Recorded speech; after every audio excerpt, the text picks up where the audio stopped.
अस्सलाम वालेकुम रहमतुल्लाहि वबरकातुहू। आप देख रहे हैं टॉप 10 विद JNM और मैं हूं गुलाम नबी मदनी।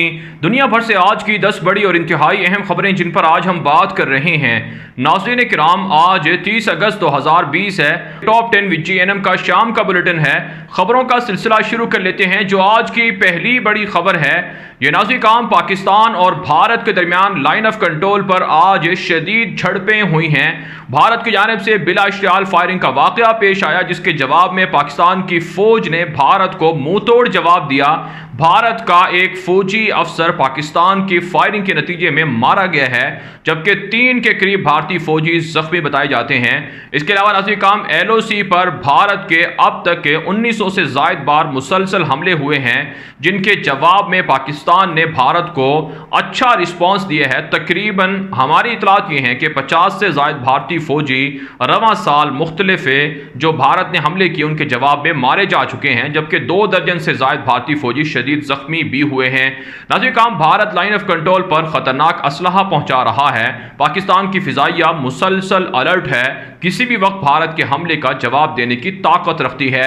आगे बढ़े नाज़रीन किराम, जो आज की दूसरी बड़ी खबर है, ये नाज़रीन किराम चीन और भारत के दरमियान जंग और तनाज़े के हवाले से है।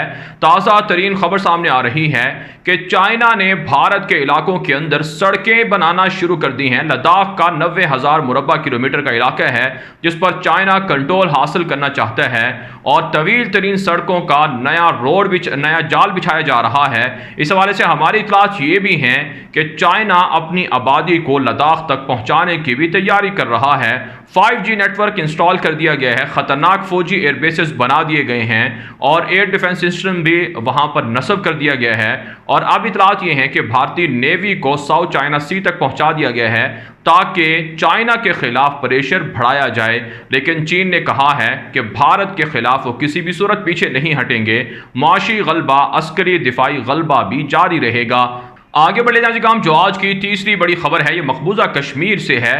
नाज़रीन किराम, मकबूजा कश्मीर के अंदर भारत की दरिंदा गासिब फौज ने वहाँ मुहर्रमुल हराम के जुलूसों पर फायरिंग की है, पैलेट गनों का इस्तेमाल किया है, जिसके नतीजे में 40 के करीब कश्मीरी नौजवान शदीद जख्मी हुए हैं। दुनिया भर के मीडिया पर यह खबर चल रही है और भारत की मजम्मत की जा रही है। इसके अलावा नाज़रीन किराम, मकबूजा कश्मीर से खबर सामने आ रही है कि 8000 से ज़ायद कश्मीरी ताहाल लापता हैं, जिनके बारे में कोई पता नहीं है। जबकि नाज़रीन किराम, पाकिस्तान ने भारत की जो हालिया दिनों में कश्मीरियों पर हमले हैं उनकी शदीद मजम्मत की है और पाकिस्तान पर भारत ने इल्ज़ाम भी लगाया है कि पाकिस्तान वहाँ पर फ्रीडम फाइटर्स की मदद कर रहा है। जबकि नाज़रीन किराम, हकीकी बात यह है कि वहाँ पर मुजाहिदीन के हमले शुरू हो चुके हैं, ग़ज़वा हिंद शुरू हो चुका है और भारत की बर्बादी के दिन गिने जा चुके हैं। इसके अलावा भारत के अंदर एक पाकिस्तानी नेशनल शहरी को, खातून को गिरफ्तार किया गया है कि उन्होंने वीज़ा वायलेशन की है, जिसकी वजह से उन्हें गिरफ्तार किया गया है। आगे बढ़े नाज़रीन किराम, जो आज की चौथी बड़ी खबर है, ये अफगानिस्तान से है।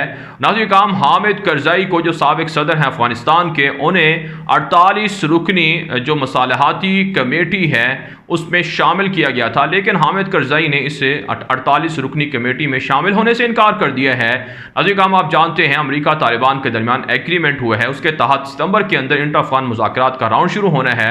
48 रुकनी कमेटी का ऐलान कर दिया गया है, उसकी अप्रूवल भी दे दी है अशरफ गनी ने, लेकिन तालिबान की जानिब से इंटर अफगान मुज़ाकरात से पहले कैदियों की रिहाई का मामला ज़ेर गौर है। कहा जा रहा है कि जब तक इंटर अफगान मुज़ाकरा, उस वक्त तक इंटर अफगान मुज़ाकरा शुरू नहीं होंगे जब तक तालिबान के मुकम्मल कैदी रिहा नहीं होंगे।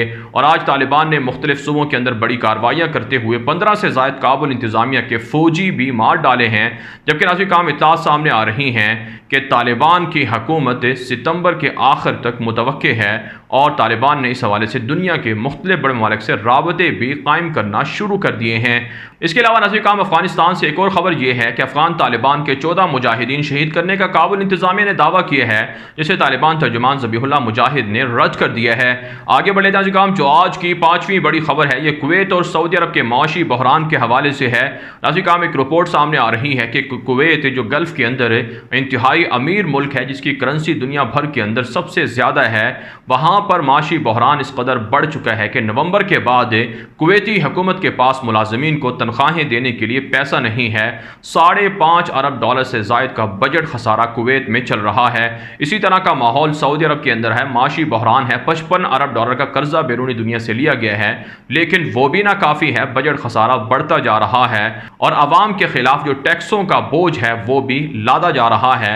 माशी हालात बिलखुसूस गैर मुल्कियों के लिए सऊदी अरब के अंदर इंतहाई मुश्किल कर दिए गए हैं। आगे बढ़े जाने काम जो आज की छठी बड़ी खबर है ये तुर्की से है। तुर्क सदर रजब तैयब एर्दोगान ने आज एक मरतबा फिर खिलाफत उस्मानिया के बहाली के हवाले से बड़ा ऐलान किया है कि तुर्की के 100वीं सालगिरह पर 2023 के अंदर तुर्की दुनिया का माशी एतबार से, इक़्तिसादी एतबार से, अस्करी एतबार से, डिप्लोमेटिक अंदाज से और इसी तरह से हर लिहाज से दुनिया का बड़ा मुल्क होगा। और रजब तैयब एर्दोगान ने ऐलान किया है कि बाहर मुतवस्सित हो या फिर दुनिया के अंदर जहाँ कहीं तुर्की की मिल्कियत है या हुकूक हैं वहाँ पर उनसे तुर्की दस्तबरदार नहीं होगा। शाम के अंदर, लीबिया के अंदर, इराक के अंदर, फ़लस्तीन के लिए, बाहर मुतवस्सित के लिए हर जगह पर तुर्क फ़ौजें काम जारी रखेंगी। यही वजह है नाज़रीन काम यूरोप 2023 से खौफ ज़दा है कि अगर 2023 आ गया तो तुर्की दुनिया के अंदर खिलाफत उस्मानिया को बहाल करके यूरोप पर कब्जा कर सकता है। साथ साथ आज तुर्की के वज़ीर ख़ारजा ने एक मरतबा फिर यूनान को कहा है कि जिस तरह से वो तुर्की के खिलाफ जारहाना कार्रवाइयाँ कर रहा है, मशक़ें कर रहा है, ये ऐलान जंग के मुतरादिफ है। तुर्की अपनी जो हक हैं या अपनी जो बालादस्ती है, सलामती है, उससे पीछे नहीं हटेगा। आगे बढ़े नाज़रीन काम जो आज की 7वीं बड़ी खबर है ये इराक से है। इराक के अंदर नाज़रीन काम अमरीका के फ़ौजी काफ़िलों पर, दस्तों पर हमले हुए हैं जिसमें कई अमरीकी गाड़ियां तबाह कर दी गई हैं। अमरीकी अफवाज इराक से निकल कर पड़ोसी मुल्क शाम मुंतकिल हो रही हैं। तकरीबन 3000 के लगभग फ़ौजियों को बरकरार रखना है। 8 के करीब फ़ौजी अड्डे इराक से अमरीका खाली कर चुका है। इसके अलावा इराक से खबर यह भी है कि अमरीकी सफारत खाने के करीब फ़ौजी अड्डे पर ग्रीन जोन के अंदर 4 रॉकेट हमले आज भी हुए हैं। रमा साल अब तक दर्जनों बार हमले हो चुके हैं जो एक तरह से वहाँ पर ईरान नवाज मुसल्लह तंजीमें हमला करती हैं। अमरीका का ये इल्ज़ाम है। जबकि नाज़रीन काम खबर यह भी है कि इराक के अंदर सियासी तनाव भी चल रहा है। मुस्तफ़ा काज़मी की हुकूमत को हटाने के लिए मुज़ाहिरों का सिलसिला भी शुरू हो चुका है।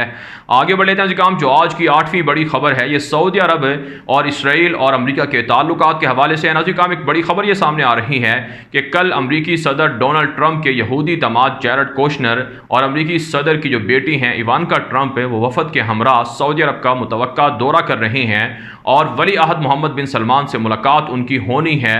और कायल ये किया जा रहा है कि सऊदी अरब भी जो इसराइल और UAE के साथ जो ताल्लुकात कायम हुए इस हवाले से जो बड़ी तकरीब वाशिंगटन के अंदर सितंबर में हो रही है उसमें सऊदी अरब भी हिस्सा ले, शिरकत करे। सऊदी अरब को भी कायल करने की कोशिश हो रही है कि वो इसराइल के साथ ताल्लुकात बनाए, लेकिन सऊदी अरब एलानिया ताल्लुकात कायम तो नहीं कर रहा है, लेकिन बैकडोर कहा जाता है कि सऊदी अरब के भी अच्छे ताल्लुकात इसराइल से कायम हो चुके हैं। इसके अलावा सऊदी अरब से खबर है कि यमन के हूसियों की जानिब से ड्रोन जो हमला किया गया है उसे सऊदी इत्तेहाद ने नाकाम बना दिया है। आगे बढ़ लेते हैं काम जो आज की 9वीं बड़ी खबर है ये नॉर्वे से है। नाज़रीन काम मगरब के अंदर, यूरोप के अंदर इस्लामोफोबिया के वाक़यात बढ़ रहे हैं। आज नॉर्वे के अंदर इस्लाम मुखालिफ रैली निकाली गई और इस रैली के अंदर कुरान पाक के नुस्खों को जलाने की कोशिश की गई है, जिसके बाद झड़पें हुई। पुलिस ने मुजाहिरीन के खिलाफ लाठी चार्ज भी किया मुसलमानों के दरमियान और वहाँ जो इस्लाम मुखालिफ ईसाई दहशतगर्द उनके दरमियान झड़पें हुई हैं नॉर्वे के अंदर, जिसमें दर्जनों लोगों को गिरफ्तार करने की इतलात भी आ रही हैं, मुसलमानों पर तशद्दुद करने की इतलात भी मौसूल हो रही हैं। इससे पहले नाज़रीन काम स्वीडन के अंदर भी इसी तरह का वाक़या हो चुका है। एक मरतबा फिर यूरोप के अंदर इस्लामोफोबिया के वाक़यात बढ़ रहे हैं, लेकिन शायद ये ईसाई या सलीबी जानते नहीं हैं कि अल्लाह के रसूल सल्लल्लाहु अलैहि वसल्लम का ये फरमान बरहक है कि हर घर के अंदर इस्लाम दाखिल होगा और आज वक्त आ पहुँचा है कि 2050 से पहले यूरोप के अंदर इस्लाम की अक्सरियत और गलबा होगा। आगे बढ़ लेते हैं काम जो आज की 10वीं बड़ी खबर है ये फ्रांस, रूस और इसी तरह से बरतानिया से है। नाज़रीन काम एक बड़ी खबर सामने आ रही है कि फ्रांस की फ़ौज के अंदर एक इंतहाई आला सतही आर्मी ऑफिसर ने रूस के लिए जासूसी की है, उन्हें गिरफ्तार कर लिया गया है। जबकि अमेरिका के अंदर खबर ये सामने आ रही है कि इलेक्शन के हवाले से पेंटागन का खुफिया इदारों के अहम इजलास हो रहे थे, जिन्हें मालूमात लीक होने पर आर्जी तौर पर बल्कि मुस्तकिल तौर पर ख़त्म कर दिया गया है। अमरीकी फ़ौज रवा साल इलेक्शन के अंदर मुदाखलत करेगी या नहीं करेगी, इस हवाले से भी चेमगोइयाँ जारी हैं। इसके अलावा खबर यह है कि बरतानिया की फ़ौज के अंदर मंशियात की आदत बढ़ चुकी है और वहाँ की फ़ौज मनशियात और ड्रग का इस्तेमाल कर रही है, जिस पर वहाँ मुअत्तलियों का जो तादाद है वो बढ़ती जा रही है। बहरहाल नाज़रीन, काम दुनिया भर से थी आज की 10 बड़ी खबरें। इन खबरों के हवाले से आपकी क्या राय है? अपनी राय कमेंट के जरिए से ज़रूर हम तक पहुँचाएँ। मज़ीद खबरों के लिए आप हमारे ट्विटर अकाउंट्स दुनिया मेरे आगे और गुलाम नबी मदनी फॉलो कर सकते हैं। आज के लिए इतना ही, इजाज़त दीजिए। अल्लाह हाफिज़।